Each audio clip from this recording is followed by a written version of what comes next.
ہمارا عقیدہ یہ ہے کہ سارے نبی کے صحابہ کا مقام اپنی اپنی جگہ ہے.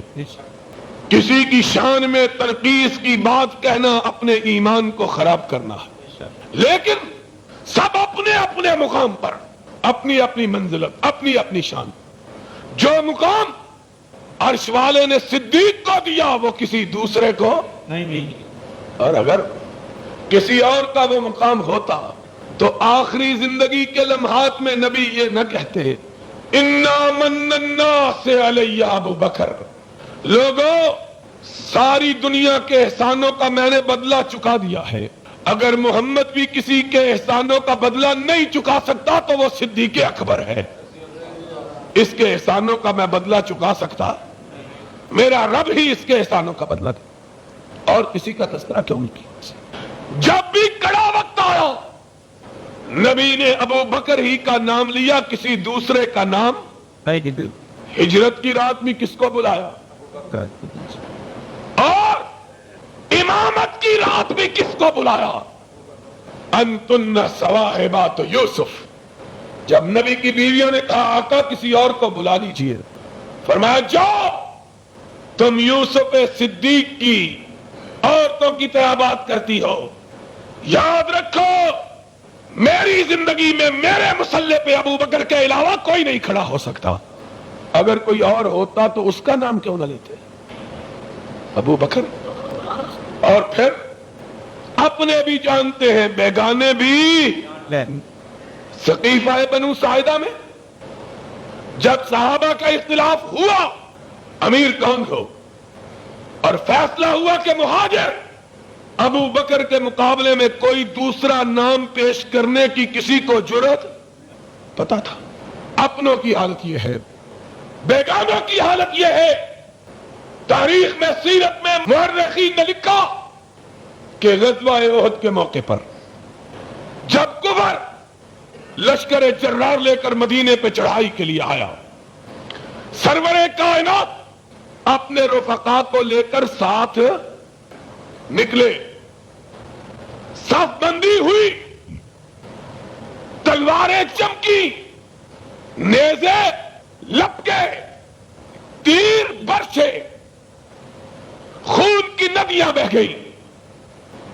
کفار کے میر سالار ابو سفیان نے پوچھا ٹیلے پہ کھڑے ہو کر افیکم محمد، اور لوگوں بتلاؤ محمد ابھی ہے کہ نہیں؟ کوئی جواب نہیں آیا. نبی نے روک دیا، لا تجیب، کوئی جواب نہ دے. سنو، آنکھیں کھول کر سنو، دل کے دریچوں کو وا کر کے سنو. نبی کے بعد کس کا نام لیا؟ بنو ہاشم کے بڑے لوگ اس جنگ میں موجود تھے. سید الشہداء حمزہ بھی موجود تھے، اور علی مرتضی بھی موجود تھے، ابو عبیدہ ابن جراح بھی موجود تھے، طلحہ بھی موجود تھے، رسول کے پھوپھی کے بیٹے زبیر بھی موجود تھے، بنو ہاشم کے بہت سے لوگ موجود. لیکن کفار کے لشکر کے سالار کس کا نام لیتے ہیں؟ کہا فیکم ابو بکر. محمد کے بعد نام لیا تو صدیق اکبر کا لیا. وہ بھی جانتا تھا کہ محمد کے بعد مسلمانوں میں اگر مقام کسی کا ہے تو صرف صدیق اکبر کا ہے، دوسرا کسی کا نہیں ہے. اپنے بھی جانتے ہیں، بیگانے بھی جانتے ہیں. کہا فیکم ابو بکر. نبی نے کہا کوئی جواب نہ دے، چپ کے رہے. سالار لشکر نے پھر آواز دی اور واضح کیا کہ اسلام میں کس کا کیا مقام ہے. اپنوں کو بھی معلوم، بیگانوں کو بھی معلوم. کہا فیکم عمر. اور لوگوں کیا تم میں عمر موجود ہے؟ جانتا تھا کہ کائنات میں سرور انبیاء کے بعد ابو بکر کا مقام اور ابو بکر کے بعد عمر کا مقام ہے. کسی چوتھے کا نام باتیں بنا لی. یہ کیا وہ کیا. کس نے کیا کیا؟ کس نے کیا کیا؟ اگر کسی اور کی یہ حیثیت ہوتی تو نبی یہ کائنات اپنی زندگی میں یہ نہ کہتے کہ مسجد میں کھلنے والے سارے دریچوں کو بند کر دو. اگر مسجد میں کھلنے والا دریچہ کوئی کھلا رہے گا یا نبی کا کھلا رہے گا یا ابو بکر کا کھلا رہے گا رضی اللہ تعالی.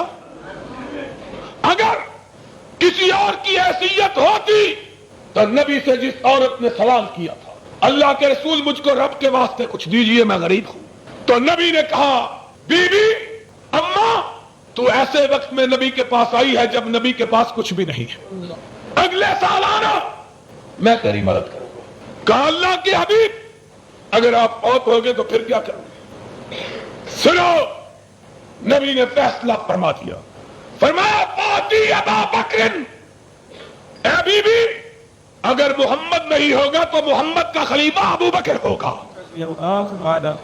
اس کو کہنا تیرے نبی نے یہ وعدہ کیا ہے میرا ابو بکر میرے وعدے کو پورا کر دے گا.